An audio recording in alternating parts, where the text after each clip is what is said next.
English Tech by Ubaid, your English learning partner. Assalamu alaikum students, welcome to Intech with Ubaid Warsi. Student, today I am going to teach you about supposed to.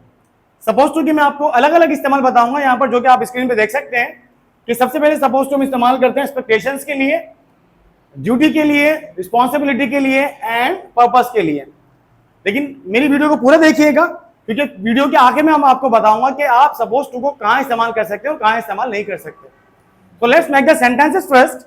आप देख सकते हैं कि मैंने सारे sentence को convert कर दिया है, इनके अंदर जो कन्वर्जन मुझे लानी थी। Now I will tell you how to convert this sentence in suppose to. See the first sentence here, you were expected to come my home today. See simple, you are suppose to, आपने सिर्फ expected को remove करके यहां पर suppose to लगा देना है। हालांकि इन दोनों की मीनिंग बिल्कुल सेम है।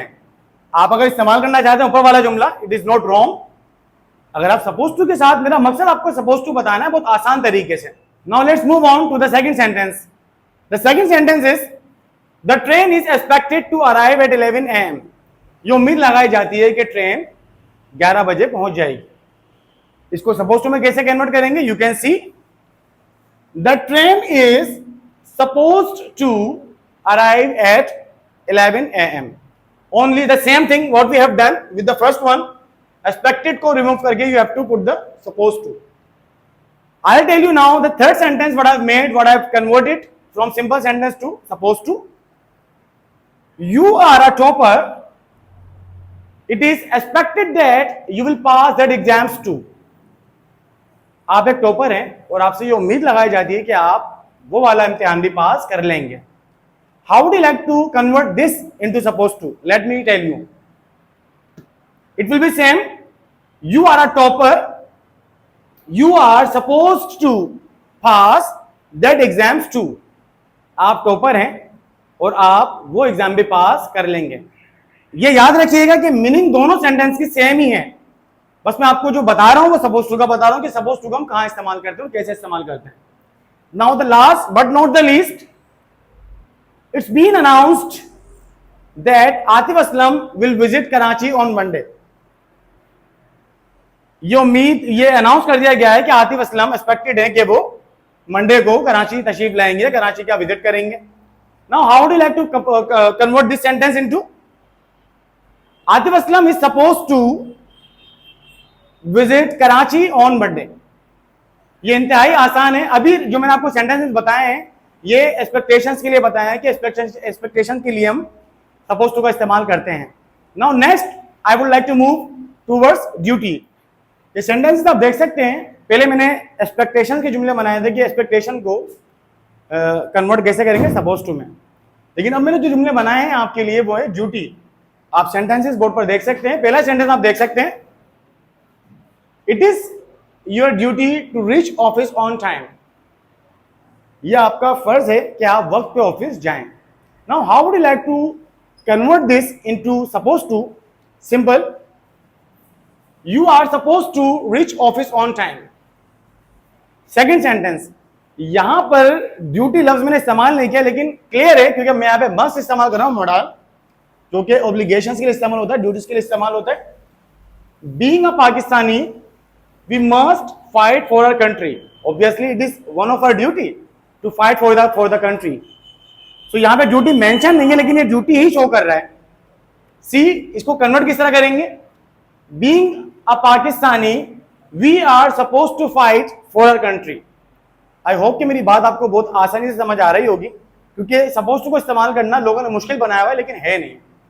The last sentence is, it is a duty of parents to take care of their children. ये वालिदैन का फर्ज है कि वो अपने बच्चों की हिफाजत करें, देखभाल करें। सी, इसको मैंने किस तरीके से कन्वर्ट किया?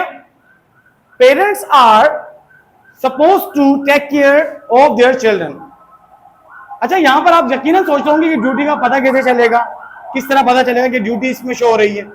तो आप सेंटेंस का जब ऑब्जेक्ट देखेंगे तो वहां पे क्लियर हो जाएगा। फॉर एग्जांपल सेकंड सेंटेंस आप देख सकते हैं, यहां पे ड्यूटी इस्तेमाल नहीं हो रहा, लेकिन साफ पता चल रहा है, we must fight for our country. To fight for the country it is one of our duty. मुल्क के लिए लड़ना हमारी एक ड्यूटी है और हम सब हर पाकिस्तानी की ड्यूटी है। तो ये सेंटेंस तो आपकी समझ आ गए होंगे इंशाअल्लाह ताला। अब मैं मूव करता हूं रिस्पॉन्सिबिलिटी की तरफ कि रिस्पॉन्सिबिलिटी के जुमले आप किस तरह बनाएंगे। ये सेंटेंसेस जो मैंने अभी ट्रांसलेट आप कन्वर्ट किए हैं सेंटेंसेस, पहले मैंने बनाया एक्सपेक्टेशंस के, फिर मैंने बनाया ड्यूटी के जुमले, और फिर मैंने रिस्पॉन्सिबिलिटी के जुमले आपके सामने हैं। The first sentence is it is my responsibility to make my student fluent in English. ये मेरी जिम्मेदारी है कि मैं अपने स्टूडेंट्स को अंग्रेजी में शार्प बनाऊं, तेज बोलने वाला बनाऊं। इसको किस तरह कन्वर्ट करेंगे, एज यू कैन सी, और आपको समझ आ चुका होगा अब तक। I am suppose to make my students fluent in English. मैं अपने स्टूडेंट्स को अंग्रेजी में फ्लुएंट बनाऊं, like that it is responsibility of mine. The second sentence is it is Wahaj's responsibility to edit my videos. Wahaj is supposed to edit my videos. आपको यकीनन ये बहुत अच्छी तरीके से समझ आ चुका होगा कि सपोज टू को how to use with expectation, how to use with duties and how to use with responsibility. The last but not the least, now अब मैं आपको बताऊंगा पर्पस के सेंटेंसेस के पर्पस को आप इसके अंदर कैसे इस्तेमाल करते हैं सपोज टू को। ओके, अब आप देख सकते हैं जो सेंटेंस मैंने बनाए ये पर्पस के लिए बनाए हैं कि किस तरीके से पर्पस को सपोज टू में इस्तेमाल करेंगे। See the first sentence, the purpose of my videos is to teach you advanced English. मेरी वीडियो का मकसद आपको जदीद तरीन अंग्रेजी पढ़ाना है। इसे किस तरह इस्तेमाल करेंगे, my videos are suppose to teach you English language. See the main part of the sentence is my videos. Okay, my videos are supposed to teach you English language. The second sentence, the purpose of good attire is to groom your personality. अच्छे कपड़े पहनने का मकसद, अच्छे कपड़ा पहनने का मकसद आपकी पर्सनैलिटी को ग्रूम करना होता है। See, a good attire is supposed to groom your personality.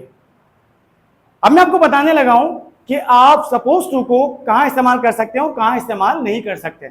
आप देख सकते हैं आप जो मैंने बोर्ड पर लिखा हुआ है, the first one is have, has, had plus suppose to.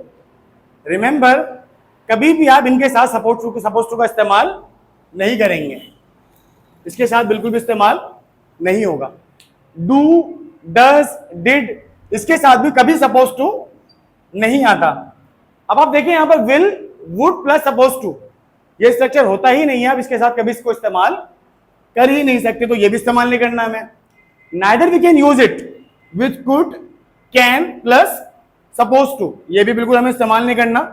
अब आप आखिरी में देख सकते हैं शल, शुड प्लस सपोज टू, यहां पर भी ऐसे इस्तेमाल नहीं होता, तो हमें इस्तेमाल बिल्कुल भी नहीं करना। और एक बात जो बड़ी खास है, ये कभी भी इस फॉर्म के अंदर सपोज टू का इस्तेमाल नहीं करते, कभी आता ही नहीं है। सपोज टू जब भी आता है वो सपोज्ड टू होकर आता है, और इसे ही इसी तरह से हमें इस्तेमाल करना है। अच्छा, आपने अक्सर ये भी सुना होगा लेट सपोज, मैथ्स के टीचर पढ़ाते थे गलती कर रहे होते हैं, लेकिन इसे इस तरह इस्तेमाल नहीं करते हैं कभी भी। मैंने आपको बताया ना कि लेट सपोज ये कभी इस्तेमाल नहीं होता। Even teachers are making mistakes in schools, colleges and universities, so we should not be making such kind of mistakes.